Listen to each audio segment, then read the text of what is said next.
Islam's fucking huge. He's a threat everywhere. Like, he's big, dude. Yeah. When I interview him in the cage afterwards, I'm always like, how? Really? How are you 155? Yeah. How? I know. How? I know. He's thick as he's got a giant back. Yeah. And when he gets a hold of guys, it's like he's just got this leverage. He's big. That's about as big as you can get and keep doing that. He could do everything. Like, he knocked down Oliveira. He had Oliveira in real trouble. The Volkanovski head kick, though, and it was also the way he set it up. He kept kicking to the body. Oh, my God. I think people just assume that all he's going to do is wrestle. But then when you see him go in there and outstrike somebody, he even boxed with Poirier. They heard Joe Rogan loud and clear. If you are a welterweight dreaming about gold, think twice about welcoming Islam Makhachev into your backyard. The warning isn't hype. It's a checklist of problems: size, timing, control, finishing instinct, and the scary part is how calm he looks while delivering all of it. Rogan keeps asking the same question whenever he's face to face with Islam after a fight. How is that body making 155? Shoulders like a coat rack, back like a door, and somehow he still makes weight like a professional clock. When he grabs people, they don't just stop, they get rearranged. That's the leverage, that's the structure, that's the thing most welterweights don't want to feel.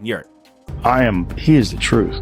I was always impressed with him. Islam is scary standing up. Like, in the beginning of his career, he was really good at wrestling, not as good at standing up, but now he's just as good at standing up. His striking has leveled up significantly. Like, his striking is much, much better than it was when he was younger. He's a threat everywhere. Like, when he knocked out Volk with that high kick. Yeah. If I was in Volk's corner, I would say, no. I know. You're not taking it. You've been fucking drinking beer and eating kebabs. Like, there's no way you're taking this fight on 10 days notice. Because you look at the slide that his career took, right? He arguably won that first fight with Islam. Very close fight, loses a decision. Super close fight with the pound for pound best fighter in the world, 10 pounds up. Everybody's like, Volk might be the best pound for pound fighter in the world. And then he takes that fight on 10 days notice, gets head kicked. And then he comes into the fight with Topuria, 4 months later or something like that?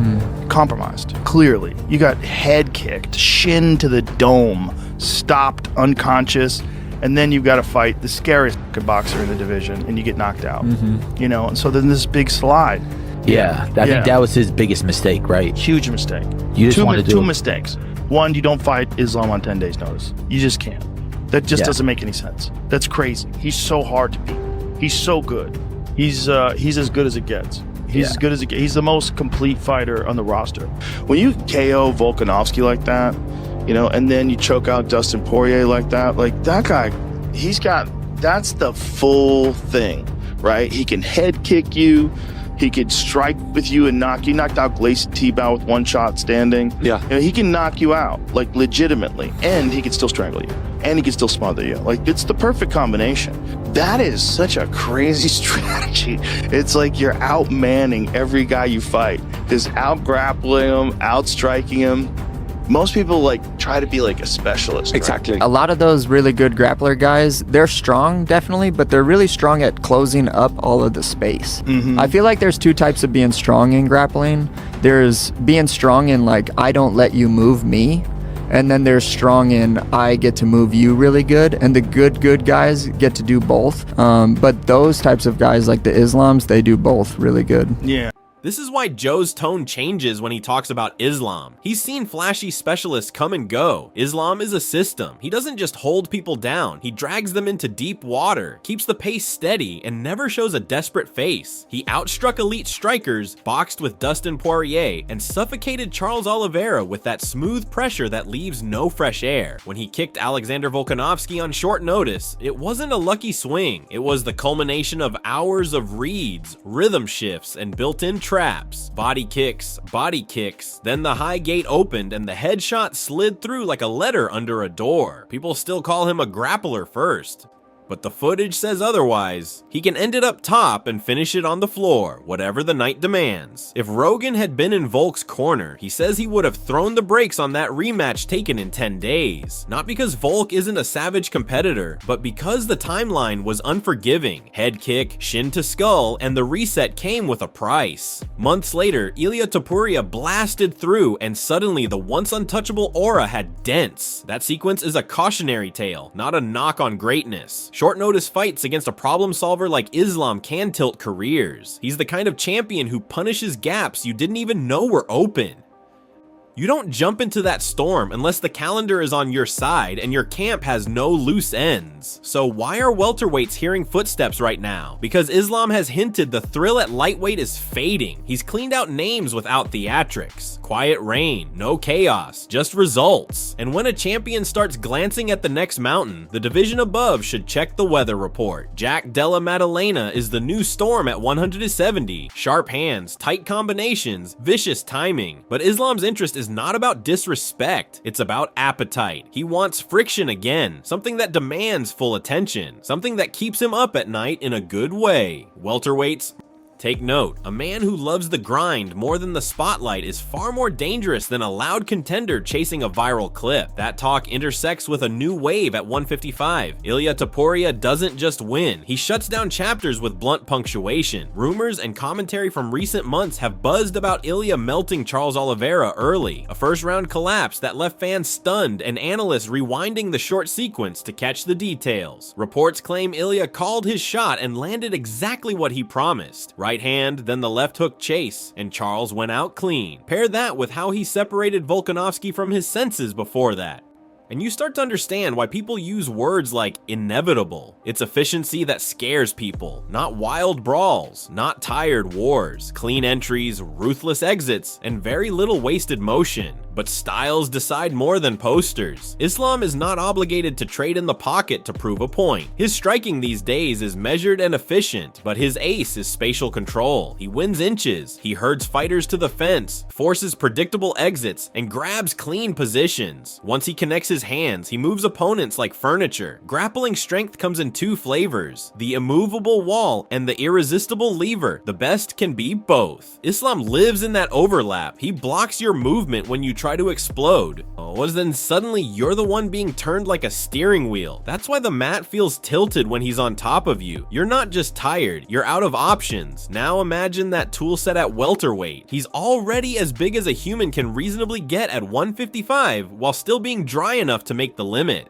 Add 5 more pounds of comfort, a little more pop on the strikes, and a top game that no longer races the scale on fight week. Picture that clinch on the fence with smaller elbows squeezing your ribs, and the takedown chain continuing until something gives. Welterweights pride themselves on physicality. Islam neutralizes pride. That's why Rogan's message feels like a siren. It's not that Shirin 70 lacks killers. It's that this particular killer is efficient in places where they expect to be safe. Hand fighting, cage wrestling, wrist rides, little turns that become big moments on the scorecards. None of that erases Ilia's threat. If he keeps it standing, he carries the kind of accuracy that makes every second volatile. He doesn't waste steps. He doesn't blink in chaos. He sets traps in the pocket and fires in pairs and triplets. One clean shot can change the round. 2 can end the night. The unknown is whether he can solve the layers when the floor changes. Takedown defense can be learned quickly. Full grappling sequences take seasons. Once Islam glues himself to you, each choice closes another door. Post here, he traps that wrist. Turn there. He floats to mount. Give the neck, he tightens the bite. That's the labyrinth Ilia must prepare for if the cage door ever locks. Another wrinkle is legacy. If Islam takes the welterweight belt and then walks back to lightweight to face Ilia, the stakes become something bigger than titles. It would be a stylistic referendum that defines an era. Calm control versus ruthless precision. Suffocation versus flash detonation. The build-up alone would grip the sport. And yet, the smartest fighters will see the hidden message inside Joe's warning. The margins are tiny. Islam steals minutes with pressure. He steals reactions with feints. He steals hope with ground rides that feel like quicksand. Those are not highlights on a poster, but they are the invisible points that swing rounds and end dreams. Welterweights should prepare like they're facing a mirror that shows every flaw. Footwork lazy? He corrals you. Underhook late? He pummels through. Head pops up on wall walks? He snatches the neck. Even when you stand, he makes you pay with short shots and mat returns that erase your progress. The judges don't just count damage, they count control and craft. Islam accumulates both.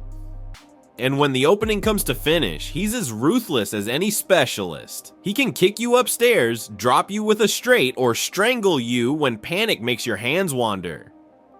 That balance, threats in every phase, forces opponents to split attention. Split attention gets punished. Jack Della Maddalena represents the purest test at 170 right now. Quick exchanges, slick counters, patient angles. He doesn't brawl unless he wants to. He punishes overextensions and defends compact. That's the kind of challenge that excites Islam. It's not just names, it's problems. If he solves JDM, the warning becomes a verdict. The man is era-proof. If he stumbles, we learn where the line lives. Either way, the story moves and the divisions reset around the answer. What makes the conversation electric is how both paths, welterweight conquest and lightweight closure with Ilia, could coexist. That possibility falls right in line with Rogan's point. Islam isn't chasing attention with noise.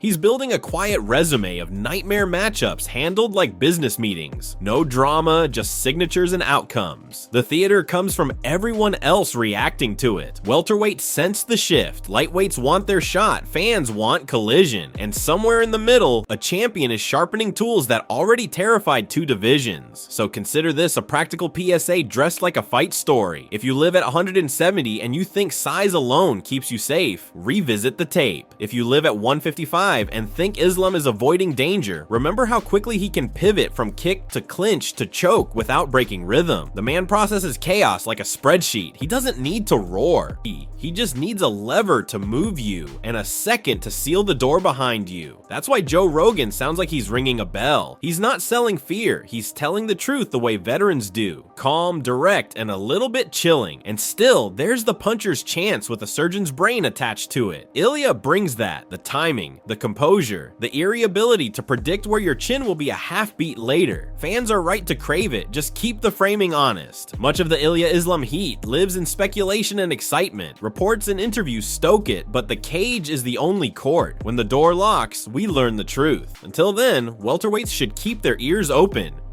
Two divisions are about to share one spotlight, with a quiet champion walking toward whoever dares stand there. Soon.